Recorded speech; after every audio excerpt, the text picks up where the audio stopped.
Segundo Samuel, capítulo 14, os versículos 21 até ao de número 24, diz assim a palavra de Deus. Então o rei disse a Joabe: atendi ao teu pedido. Vai, pois, e traze o jovem Absalão. Inclinando-se Joabe, prostrou-se em terra, abençoou o rei e disse: hoje reconheço que achei mercê diante de ti, ó rei, meu senhor, porque o rei fez segundo a palavra do seu servo. Levantou-se Joabe, foi a Jesur e trouxe Absalão a Jerusalém. Disse o rei: torne para sua casa e não veja a minha face. Tornou, pois, Absalão para sua casa e não viu a face do rei. Abaixa a cabeça, feche os seus olhos. Bondoso Deus, diante da tua palavra, nós declaramos a nossa necessidade de sermos alimentados por ti. Abençoa-nos, ó Deus, que a nossa mente agora possa estar toda voltada para a tua palavra, assim como tenho certeza que tem estado voltado para todas as atividades acontecidas, esse culto até esse momento. Que a tua palavra possa calar agora profundo na nossa mente, no nosso coração, no nosso ser. Assim oramos, no precioso e maravilhoso nome do Senhor Jesus. Amém. O texto nos fala sobre 3 personagens: Davi, Joabe e Absalão. Nós sabemos algumas coisas sobre esses personagens. Joabe era comandante do exército de Davi, parente de Davi, homem extremamente perigoso. Ele era poderoso. A Bíblia diz que, embora Davi fosse o rei, ele tinha medo de Joabe. Mas de Joabe, nessa introdução, nós vamos falar muito mais do que isso. Porque Joabe é como que um figurante dentro do texto que nós queremos ministrar a vocês essa noite. Davi, é claro que você sabe quem foi Davi. O muito amado pastor de Israel. O segundo rei de Israel, escolhido por Deus para reinar no lugar de Saul. Davi tornou-se o homem segundo o coração de Deus. Porque ele era melhor do que os outros, presbítero Ronaldo? Será que tornar-se alguém segundo o coração de Deus é necessário tornar-se alguém melhor do que os demais? Mas, meus irmãos, ele foi o homem segundo o coração de Deus, tão somente pela graça de Deus. Davi tinha uma facilidade. Aí você pode pensar, presbítero Bismarck, Davi tinha facilidade de pastorear o rebanho. Ele era pastor de ovelhas. Davi sabia conduzir os rebanhos. Quando nós lemos o Salmo 23 sobre os passos verdejantes, nós pensamos no Brasil. Mas passos verdejantes daquela região, passos verdejantes do Oriente, era alguma coisa totalmente diferente do que nós entendemos por passos verdejantes. Era o pastor conduzindo as ovelhas por um terreno arenoso, pedregoso, e que em alguns lugares, por baixo das pedras, havia alguns tufos de um capim próprio para que as ovelhas pudessem alimentar-se. Então seria ele o bom pastor, porque ele sabia conduzir as ovelhas aos passos verdejantes que estavam em meio a terreno arenoso e cheio de pedra. Essa era a sua facilidade. Não, não é dessa facilidade. A facilidade de Davi era de tocar a harpa. Que coisa boa quando nós vemos o grupo de música à frente. Então, um grupo está sendo formado na igreja. E o pai fica olhando o filho. Que coisa boa, né? Ver os nossos filhos envolvidos no trabalho do Senhor. Davi foi habilidoso músico, habilidoso arpista. Que outro músico você conhece que ao tanger o seu instrumento, os demônios fogem? Então Davi tinha facilidade para tocar harpa. Tinha, verdade. Mas João Francisco não é sobre isso que eu quero falar. A facilidade de Davi, já sei, a facilidade de Davi era matar gigantes. Quando ele foi para o acampamento saber sobre os seus irmãos por ordem de seu pai, porque ele era filho obediente, embora houvesse sobre ele a promessa de que ele seria ungido rei sobre Israel, o tempo passa, os seus irmãos vão para o exército e ele continua na insignificância, ele continua na indiferença, ele continua lá como que no fundo do quintal, pastoreando as ovelhas de seu pai. Ele é filho obediente.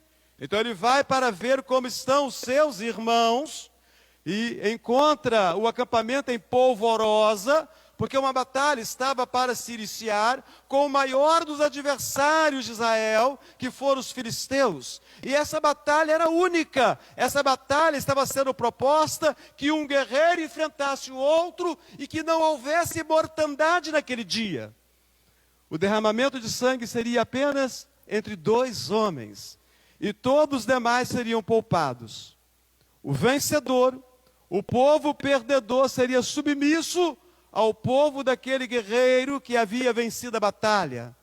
Meus irmãos, poderia parecer fácil se nós pensarmos que os soldados de Israel eram bem treinados, e o são até hoje. Vez por outra nós ouvimos falar das batalhas que Israel enfrenta, dos ataques que Israel sofre, e Israel sobrepuja a todos os povos. Então, um povo guerreiro, um povo corajoso. Mas naquele dia, o guerreiro mais forte de Israel, os seus irmãos tinham postura de rei. Eles eram homens nobres, de aparência nobre, eles eram homens de estatura elevada, eles eram homens fortes, eles eram homens dignos de serem capitães do exército, mas aquele dia o guerreiro mais poderoso tremeu diante do desafio de Golias. E nós conhecemos a história, que Davi vai em nome do Senhor, com uma funda, que não é uma tiradeira, era uma arma, que todo soldado de Israel sabia usar com maestria, mas o medo daquele oponente era tão grande que eles tremeram. Davi vai contra aquele homem em o nome do Senhor dos Exércitos e o derruba. Então a facilidade de Davi seria a de derrubar gigantes. Sim, ele tinha facilidade para isso.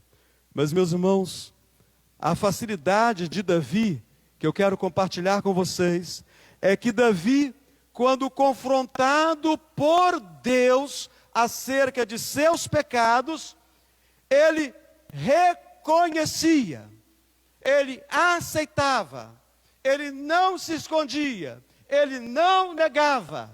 Davi tinha facilidade para reconhecer, quando confrontado por Deus, que ele havia pecado. Meus irmãos e irmãs, nós tantas vezes confrontados não por homens, pois os homens não sabem o que se passa em nosso coração, na nossa mente, mas confrontados por Deus, que tudo vê. Ainda assim, nós não nos arrependemos, nós não tomamos emenda, nós não mudamos de vida. Davi, quando confrontado por Deus mesmo, por intermédio do profeta Natã, ele respondeu somente: pequei contra Deus, pequei somente contra Deus. Porque, meus irmãos, o meu pecado, ele não é contra homens, o meu pecado é contra Deus, todo pecado é contra Deus. Então essa noite eu e você, nós podemos ser homens e mulheres, adultos, jovens, adolescentes, até crianças, anciãos, segundo o coração de Deus, desde que nós confessemos a Deus que pecamos, que estamos entristecidos, cabisbaixos, envergonhados, arrependidos, e nós receberemos dele o perdão, e vamos comer do pão e beber do cálice agora mesmo, com alegria no nosso coração, pecadores, mas arrependidos, com os pecados confessados e perdoados por Deus em Cristo Jesus. Mas deixa eu voltar ao texto aqui. Nós temos dois personagens iniciais, Davi e seu comandante Joabe. E o que nós podemos observar aqui, presbítero João Francisco, é que o rei, ele está sofrendo uma pressão tremenda naquele momento da sua vida. E a pressão era para que ele trouxesse de volta o seu filho que estava desterrado. Ou seja, ele estava noutra terra, não porque ele havia sido exilado. Ele exilou a si mesmo, ele fugiu, porque ele havia cometido um crime terrível, e para não pagar por aquele crime, para não receber as consequências daquele crime, ele foge para Jesur, a terra de seu avô. Então, cabe aqui, nós nos detemos um pouquinho na história de Absalão. Quem foi Absalão? Absalão, ele foi um dos muitos filhos que Davi teve. Davi cometeu um pecado. Ele multiplicou para si o número de mulheres, segundo o costume dos reis daqueles dias. Nós sabemos também que Absalão, além de ser um dos muitos filhos de Davi, era dotado de uma beleza extraordinária. Com certeza, as jovens olhavam para ele e elas suspiravam. Ele não era só o príncipe Absalão. A Bíblia diz que ele era belo e perfeito. Com certeza, os moços, os súditos do reino de Davi, eles olhavam para Absalão e eles procuravam se espelhar no filho do rei. Todos queriam ser como Absalão. Os anciãos olhavam para ele com dignidade. Ele tinha postura de rei. Ele seria com certeza o sucessor ao trono. Ele seria o futuro rei. Mas, meus irmãos, além de tudo isso, Absalão era dotado de um grande carisma. O que é um carisma? É a capacidade de ganhar o coração do outro. É a capacidade de ganhar a simpatia do outro.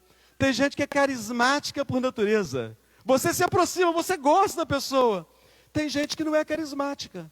Você, fulano, a pessoa é maravilhosa. Mas a pessoa olha assim, não, do fulano não vou aproximar, é meio estranho, eu acho que não gosta muito de mim, não. Mas tem gente que é tão carismática, que você se aproxima naturalmente. A Bíblia diz que Absalão roubou o coração de toda a nação contra o seu pai, o rei Davi. Davi era o rei, mas o coração do povo não era mais de Davi, meus irmãos. O coração do povo pertencia agora a Absalão.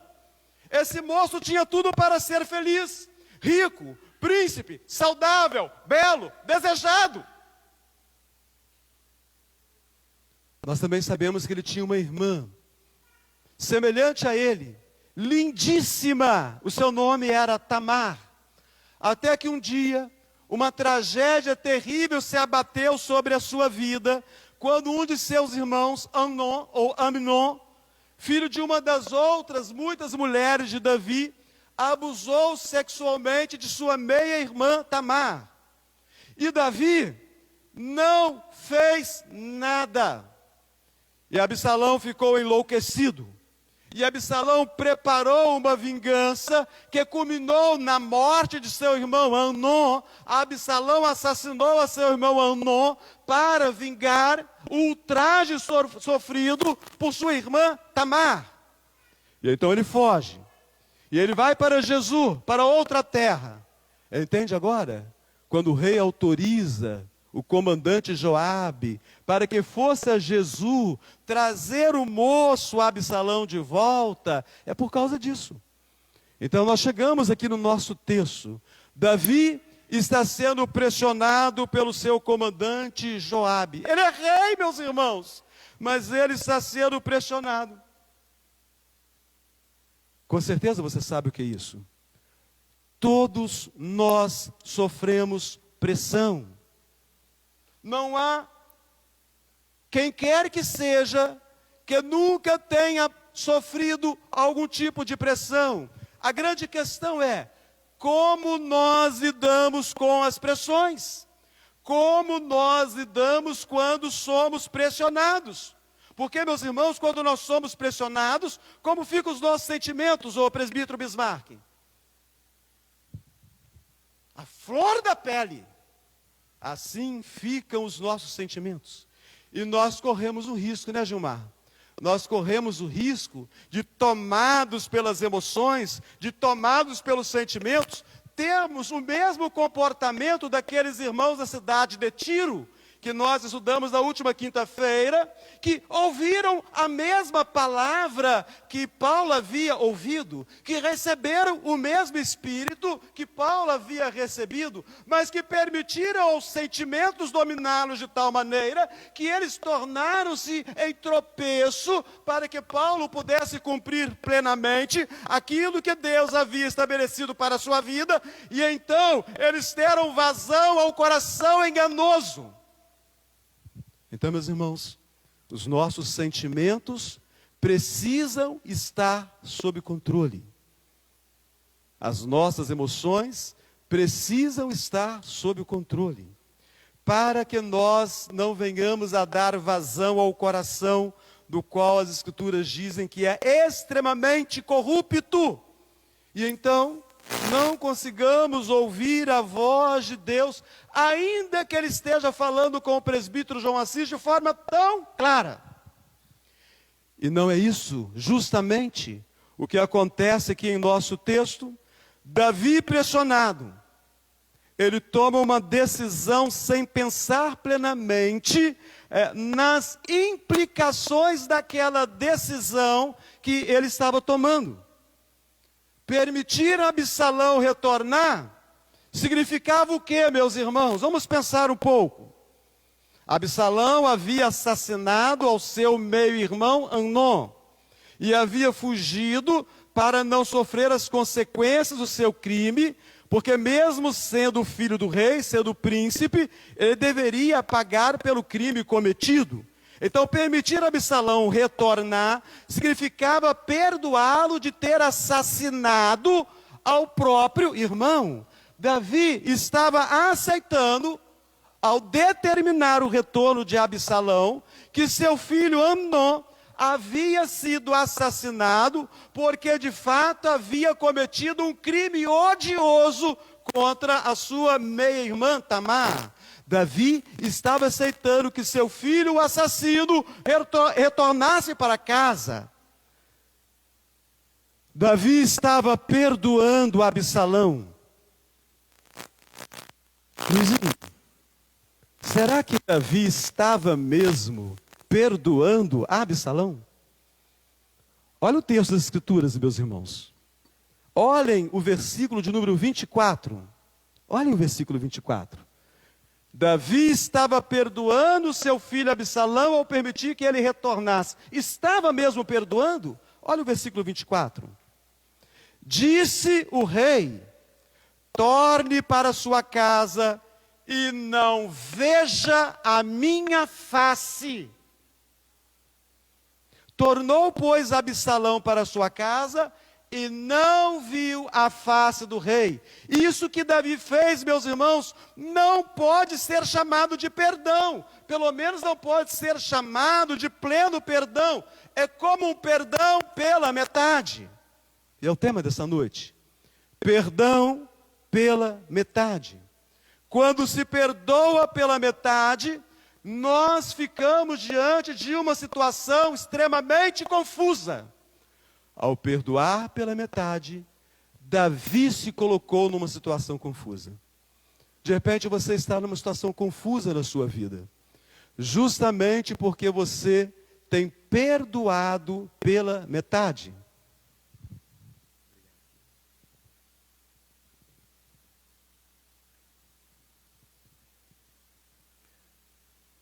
Meio perdão não é perdão de verdade. Perdão pela metade não é pleno perdão. Absalão voltou para Jerusalém, mas ele não poderia ver o rei seu pai. Ele não poderia contemplar o rosto de seu pai. Ele voltava para Jerusalém com a permissão do rei seu pai, mas ele não podia, Samara, ele não podia frequentar o palácio em que seu pai, o rei, morava. Ele é filho do rei, mas ele não pode frequentar a casa do pai. Ele é filho do rei, mas ele não tem mais acesso ao palácio. Ele é príncipe, mas ele não pode participar das comemorações que acontecem no palácio, mesmo sendo filho do rei. Porque Jonatas, a ordem do rei é muito clara: não veja a minha face.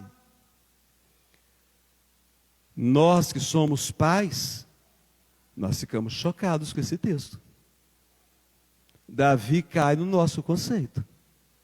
O homem segundo o coração de Deus, ele o era tão somente pela graça, porque ele era tão pecador e tão falho como qualquer um de nós que aqui estamos essa noite.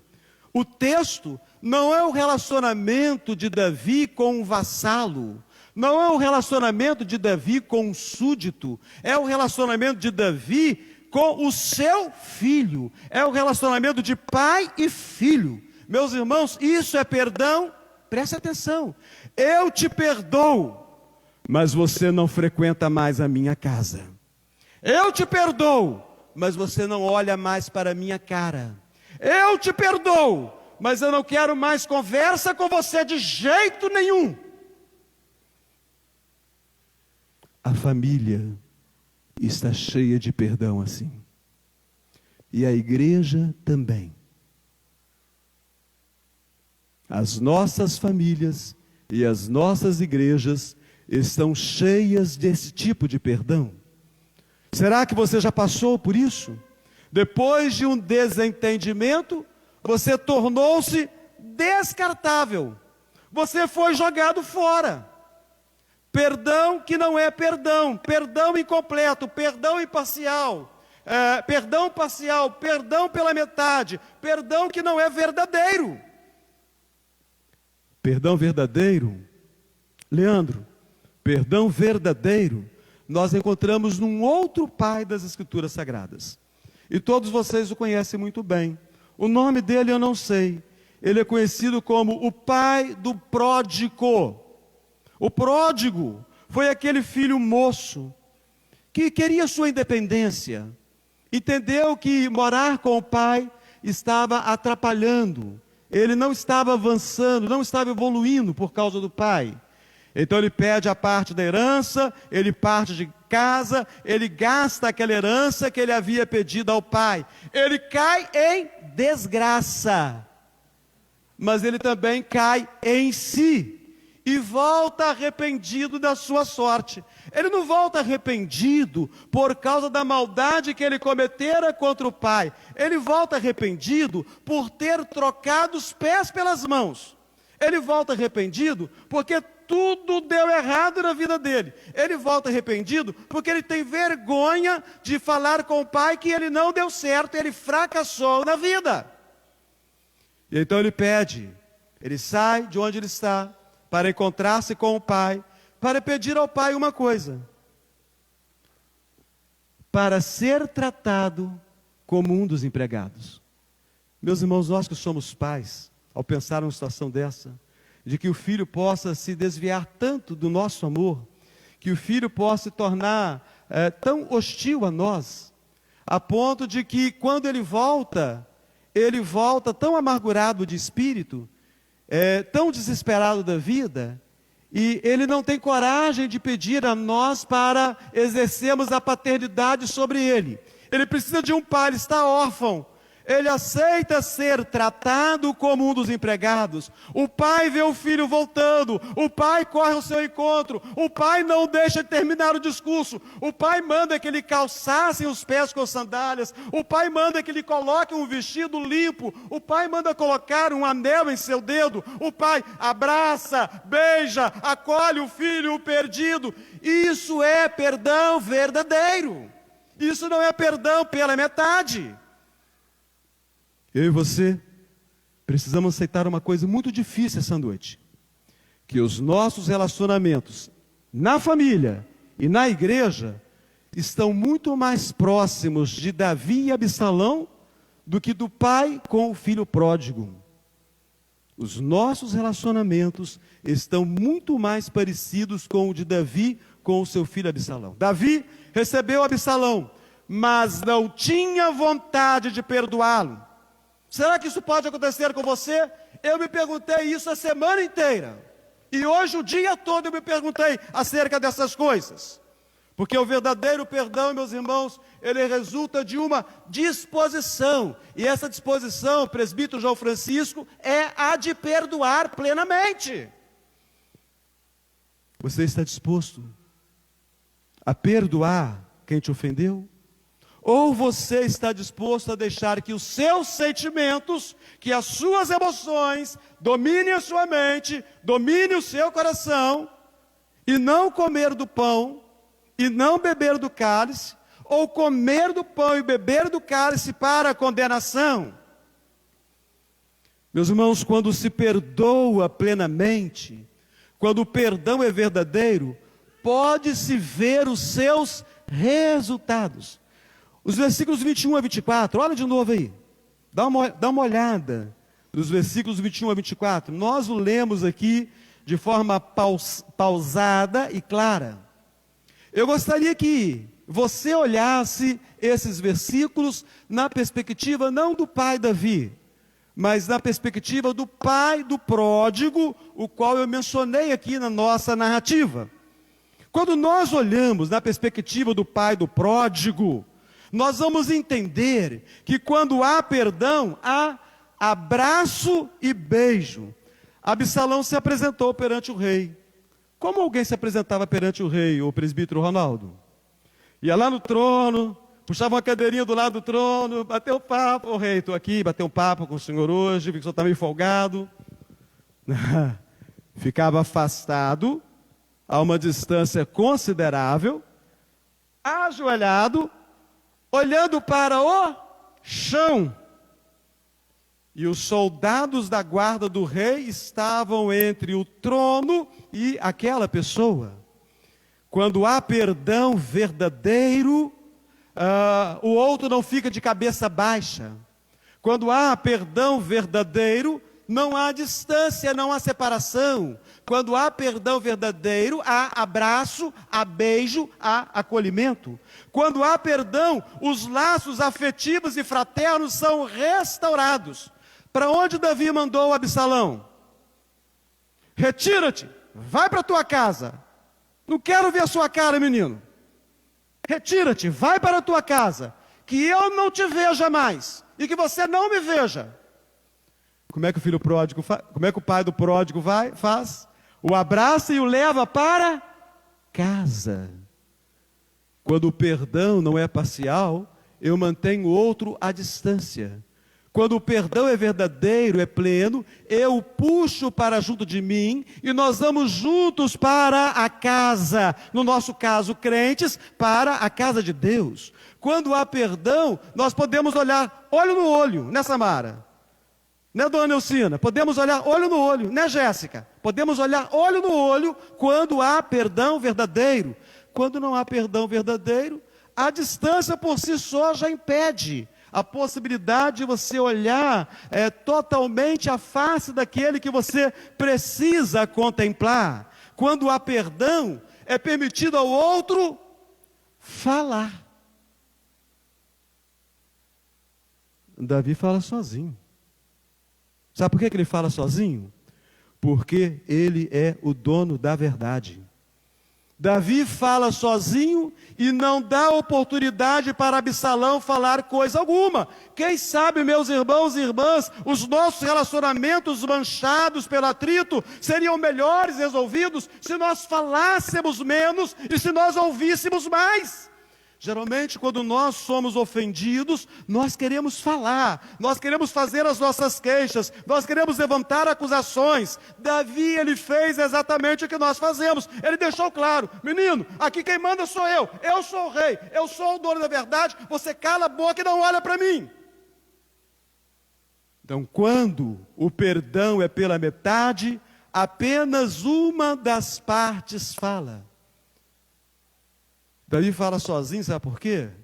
Porque todo aquele que fala sozinho, não quer ouvir o outro, está errado em alguma coisa. Davi era o pai de Tamar. Ele tinha que ter tomado medidas contra o que Amnon tinha feito com Tamar. Ele não fez nada, ele era o rei. Ele não fez nada. Então Absalão tomou para si a responsabilidade de fazer aquilo que o pai tinha obrigação de fazer.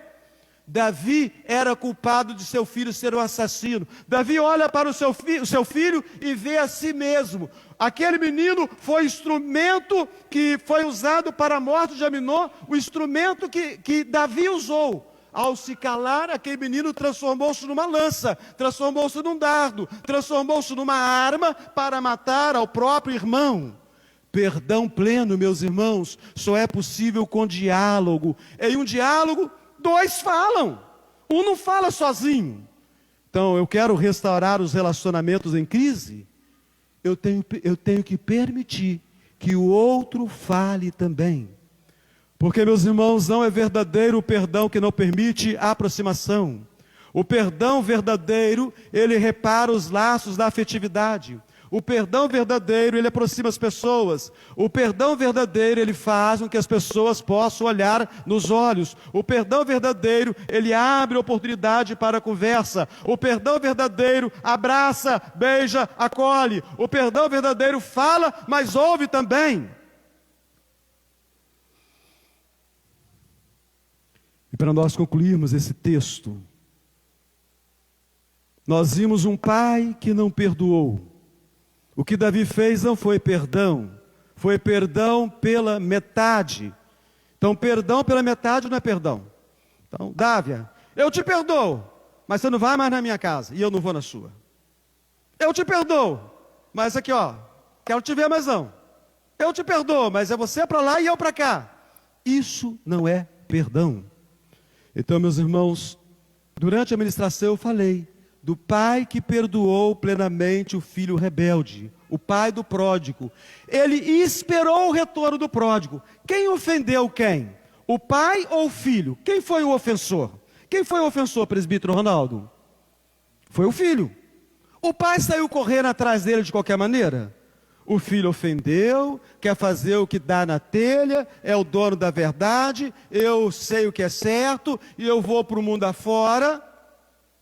O filho se põe de volta ao caminho.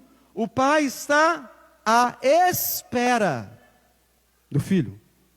Assim é quando nós somos ofendidos. Nós abrimos o nosso coração para perdoar. Você não pode oferecer perdão àquele que não quer ser perdoado. É preciso que o ofensor entenda que ele cometeu uma ofensa. E que você está pronto para perdoar essa ofensa. Você quer perdoar essa ofensa. Se aquele moço, ao chegar no caminho de casa, chega lá e o pai não está à espera dele, e vai chegar, e agora como é que eu faço? Os empregados do meu pai vão me encontrar, vão lá dar ordem para ele que eu cheguei. Ele foi surpreendido, o pai o estava aguardando. E então, uma vez que o pai estava aguardando Paulo, o pai corre, o pai abraça, o pai beija, e o pai toma as atitudes necessárias para a restauração daquele menino. E para encerrar aqui, eu quero pegar um outro pai.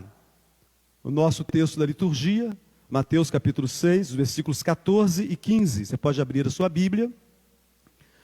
Mateus capítulo 6, os versículos 14 e 15. Vamos encerrar com o pai verdadeiramente perdoador. Porque se perdoardes aos homens as suas ofensas, também vosso Pai Celeste vos perdoará. Eu gostaria, vamos fazer o seguinte, todos vamos ler juntos os versículos 14 e 15 de Mateus capítulo 6, você em casa também pode ler em voz alta aí onde você está. Vamos ler juntos aqui, vamos lá? Porque se perdoardes aos homens as suas ofensas, também o vosso Pai Celeste vos perdoará. Se, porém, não perdoardes aos homens as suas ofensas, tampouco o vosso Pai vos perdoará as vossas ofensas. Um pai tem que ser bom, mas um pai tem que ser justo. Porque o pai que é bom e não é justo, ele é um pai cruel. O pai tem que ser bom, mas ele tem que ser justo. O Pai Celeste é bom e é justo. O perdão divino, meus irmãos e irmãs, existe dentro de um princípio simples. Para Deus perdoar os meus pecados, eu preciso perdoar aqueles que me ofenderam. Ou seja, eu já tenho que estar no meu coração com aquela disposição, como aquele pai, ele já no caminho, ansioso para aquela pessoa que me ofendeu, para que ela venha ao meu encontro. Porque eu quero perdoá-la, eu desejo, eu necessito perdoar aquela pessoa. E de repente alguém pode falar, mas isso é muito difícil, porque você não sabe o que fizeram comigo. Mas, meus irmãos, a ofensa que alguém cometeu contra você é muito menor que a ofensa que você cometeu contra Deus. Porque a ofensa que alguém cometeu contra o presbítero João Assis vai deixar ele chateado um pouco. A ofensa que alguém cometeu contra o presbítero Bismarck vai deixar ele entristecido um pouco. A ofensa que alguém cometeu contra o presbítero Ronaldo vai fazer com que ele fique assim, um pouco afastado, um pouco estranho. A ofensa cometida contra o presbítero João Francisco pode até causar um prejuízo financeiro para ele. Mas, meus irmãos, a ofensa cometida contra Deus, ela trouxe morte. Porque ofensa exige reparação. E a reparação para o pecado é a morte. E Jesus pagou a ofensa morrendo na cruz a nosso favor. Então, irmãos, vamos perdoar verdadeiramente e vamos ser abençoados. Mas se nós não perdoarmos, o fim vai ser triste. Você conhece o final da história de Davi e Absalão? As coisas não ficaram boas, não. Porque perdão pela metade é perdão nenhum. Perdão pela metade significa que o problema vai continuar e vai progredir. E progrediu de tal maneira que Absalão levantou-se contra o seu pai. E eles tiveram que se enfrentar em batalha. Uma batalha daqueles que estavam com Davi, com aqueles que estavam com Absalão. E você conhece. Você sabe, né, João Francisco, mas terminou aquela batalha, né? Absalão foi morto. E Davi chora. Como é que Davi chora? Ai, Absalão, meu filho! Absalão, meu filho! Quem me dera morrer por ti! Por que Davi chora? Porque ele não havia perdoado seu filho. Seu filho morreu sem receber o perdão do pai. Eu conheci dois homens bons, mas eles desentenderam um com o outro. E desentenderam de tal maneira que ninguém conseguiu reconciliá-los. Aquele que havia ofendido, ele buscou mediadores, pessoas para ajudá-lo, mas aquele que foi ofendido não aceitou de maneira alguma a reparação. Aqueles homens, ambos tinham a mesma profissão, pedreiros, trabalhavam em obras, e é um serviço perigoso, né, Bismarck? É um serviço perigoso. Um certo dia, aquele que havia recebido a ofensa, o andaime não suporta e cai e ele morre. O ofensor ficou triste, mas ele teve paz no coração. Ele propôs todos os meios, ele reconheceu que havia errado, mas o ofendido não quis aceitar o perdão. Davi chora amargamente, porque o seu filho morreu sem receber o perdão. É isso que você quer para a sua vida? Que de repente Deus chame a eternidade aquela pessoa com a qual você tem um atrito, ou que teve um atrito com você, e é de seu conhecimento esse atrito? Aí você vai chorar como chorou Davi. Ah, não é fácil perdoar, é muito difícil. Sim, é difícil. Mas o que você acha? Para Deus é fácil perdoar? Deus olha para o presbítero Bismarck todo dia e sabe que ele é culpado de tudo que Jesus recebeu daquela cruz. E ainda assim, Deus o ama. Perdoar é um ato da graça divina. Deus pode conceder graça ao meu coração neste momento, para que eu não guarde ressentimento nem mágoa, para que eu esteja no caminho daquele que me ofendeu, ou se eu ofendi, para que eu tome os passos para reparar tal situação. Deus pode fazer o mesmo na sua vida também. Assim como Deus tem operado graciosamente em nós e não tem levado em conta os nossos pecados, Deus poderá fazer o mesmo conosco em relação às pessoas com as quais nós temos tido alguma dificuldade. Não dá tempo agora de eu falar assim, ó, o grupo de música vai vir à frente, pode vir. Quem vai cantar agora é o Rogério, pode vir à frente, Rogério. Então, enquanto o Rogério canta, cada um vai sair, vai pegar o seu carro, moto, vai pegar um livre, um veículo que tiver necessidade, vai procurar o ofensor, o ofendido, vai resolver a questão, para depois tomarmos a ceia. Ó, não vamos ficar até meia-noite. E vai ter gente que não vai voltar, não.